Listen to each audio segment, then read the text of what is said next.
Hello there and welcome back to the DaveTech YouTube channel. In this video, I'm going to show you how to watch Canal Plus on Android TV. Now, to do this, you need the Canal Plus app, so head over to apps and go to Google. From Google, you're going to download the Canal Plus app. Yep, how we'll do it is I will type in Canal Plus, so Canal, and if you see Canal Plus,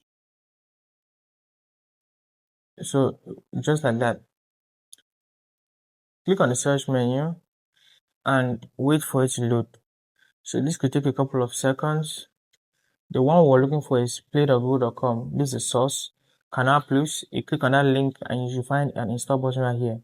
I have open because I have the app already installed. Now, when you have this app right here and it's installed, click on open to launch it, and you're going to be able to watch the Canal Plus app from here. But there are a couple of steps you need to go through, so let's get down to them one by one. Now that the app is loaded, you have to select your region. So you could select any region of choice depending on where you are located. So if I get to Poland, that's right there.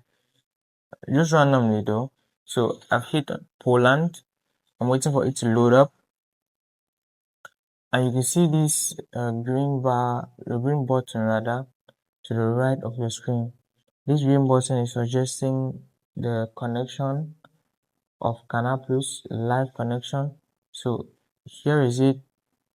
I could choose whatever I want, get into it and begin to browse, ensure every detail is set up, your accounts are set up, and there you go. So if you found this video insightful, hit that like button, subscribe to the channel, and I want to see you in the next video with exciting content just like this.